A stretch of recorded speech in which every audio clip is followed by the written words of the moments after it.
Hello ನನ್ನ ಕುಟುಂಬದವರೇ, ಹೇಗಿದ್ರೆಲ್ಲರೂ? ಇವತ್ತು ನಾನು ನಿಮ್ಮ ಜೊತೆ ಶೇರ್ ಮಾಡ್ತಾ ಇದ್ದೀನಿ ಸ್ಪೆಷಲ್ ಎಗ್ ರೆಸಿಪಿ. ಖಂಡಿತವಾಗ್ಲೂ ಇದನ್ನು ನೀವು ಟ್ರೈ ಮಾಡಿ, ತುಂಬ ಚೆನ್ನಾಗಾಗುತ್ತೆ. ಅರ್ಜೆಂಟಾಗಿ ನೀವು ಇದನ್ನು ಮನೆಯಲ್ಲಿ ಮಾಡ್ಬೋದು. ಯಾರಾದರೂ ಗೆಸ್ಟ್ ಬಂದರೆ ಇರಲಿ ಅಥವಾ ನಿಮಗೆ ಟೈಮ್ ಇಲ್ಲದಾಗ ಅರ್ಜೆಂಟಲ್ಲಿ ಏನಾದರೂ ಪ್ರಿಪ್ರೇಷನ್ ಮಾಡಲಿಕ್ಕಿದ್ರೆ ಇದನ್ನು ನೀವು ಖಂಡಿತವಾಗ್ಲೂ ಟ್ರೈ ಮಾಡಿ.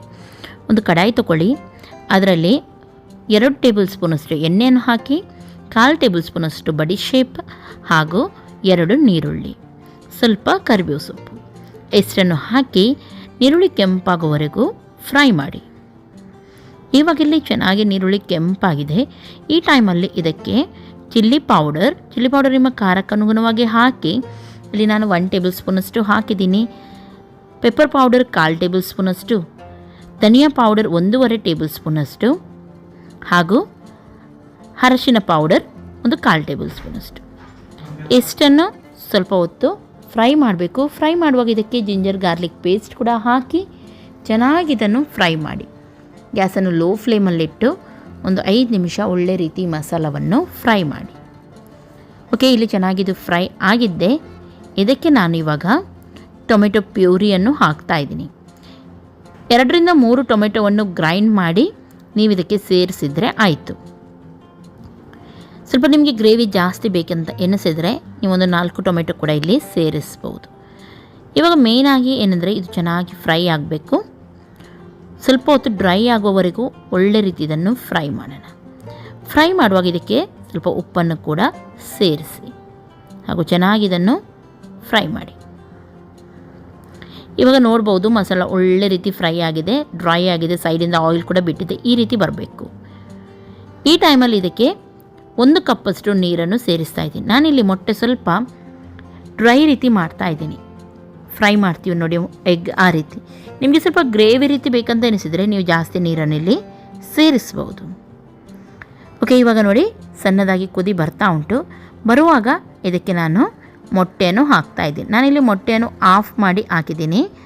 ನೀವು ಬೇಕಿದ್ರೆ ಇಡೀ ಕೂಡ ಹಾಕ್ಬೋದು, ಆದರೆ ಈ ರೀತಿ ಹಾಕಿದ್ರೇ ಚೆನ್ನಾಗಾಗತ್ತೆ. ಇದು ಎಲ್ಲವನ್ನು ನೋಡಿ ಸರಿಯಾಗಿ ಒಂದು ಸೈಡ್ ಬಿಡಿಸಿಟ್ಟಿದ್ದೀನಿ. ಯಾಕೆಂದರೆ ಒಂದು ಸೈಡ್ ಫ್ರೈ ಆಗಿದ್ದೆ, ತೆಗೆದು ಇದನ್ನು ತಿರುಗಿಸಿ ಇನ್ನೊಂದು ಸೈಡ್ ಹಾಕ್ಲಿಕ್ಕೆ ಉಂಟು. ಗ್ಯಾಸನ್ನು ಲೋ ಫ್ಲೇಮಲ್ಲಿಡಿ.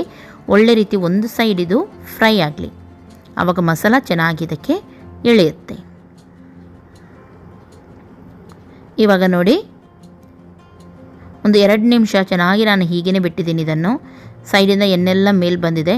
ಕರೆಕ್ಟಾಗಿ ಒಂದು ಸೈಡ್ ಇವಾಗ ಇದು ಫ್ರೈ ಆಗಿದೆ. ತೆಗೆದು ಇವಾಗ ಇದನ್ನು ಟರ್ನ್ ಮಾಡೋಣ. ಇನ್ನೊಂದು ಸೈಡ್ ಕೂಡ ಸ್ವಲ್ಪ ಹೊತ್ತಿದ್ದು ಫ್ರೈ ಆಗಬೇಕು. ನೋಡಿ ಯಾವ ರೀತಿ ಆಗಿದೆ, ಹೀಗೆ ಇದು ಬರಬೇಕು.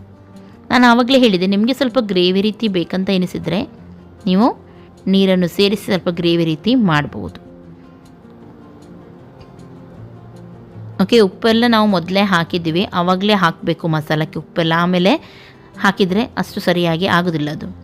ಇವಾಗ ನೋಡಿ ಇನ್ನೊಂದು ಸೈಡ್ ಕೂಡ 1 ನಿಮಿಷ ನಾನು ಹಾಗೇ ಇಡ್ತೀನಿ, ಫ್ರೈ ಆಗಲಿ ಅಂತ ಹೇಳಿ. ಇಷ್ಟೇ ಮಾಡಲಿಕ್ಕಿರೋದು. ತುಂಬ ಸಿಂಪಲ್ ಹಾಗೂ ತುಂಬ ಚೆನ್ನಾಗಾಗತ್ತೆ ನೋಡಿ. ಬೇಳೆ ಸಾರು, ಯಾವುದೋ ಟೊಮೆಟೊ ಸಾರೆಲ್ಲ ಇದೆ, ಆದರೆ ಅದರೊಂದಿಗೆ ಇದು ಸೂಪರ್ ಆಗುತ್ತೆ. ನೀವು ಟ್ರೈ ಮಾಡಿ ನೋಡಿ. ಹೀಗೇನೂ ಇದನ್ನು ಸ್ನ್ಯಾಕ್ಸ್ ರೀತಿ ಕೂಡ ನೀವು ತಿನ್ಬೋದು. ಚಪಾತಿಗೆ, ರೊಟ್ಟಿಗೆನೂ ಚೆನ್ನಾಗಾಗುತ್ತೆ ಇದು. ಓಕೆ, ಇವತ್ತಿನ ಈ ರೆಸಿಪಿ ನಿಮಗೆ ಇಷ್ಟ ಆಗಿರ್ಬೋದು ಅಂತ ಎನಿಸ್ತೀನಿ. ಇಷ್ಟ ಆದರೆ ಒಂದು ಲೈಕ್ ಮಾಡಿ, ನಿಮ್ಮ ಫ್ರೆಂಡ್ಸ್ ಜೊತೆ ಎಲ್ಲರ ಜೊತೆ ಶೇರ್ ಮಾಡಿ. ಹಾಗೂ ನನ್ನ ಚಾನಲ್ಗೆ ಇನ್ನೂ ಕೂಡ ನೀವು ಸಬ್ಸ್ಕ್ರೈಬ್ ಮಾಡಲಿಲ್ಲ ಅಂತಾದರೆ ಇವಾಗಲೇ ಸಬ್ಸ್ಕ್ರೈಬ್ ಮಾಡಿ.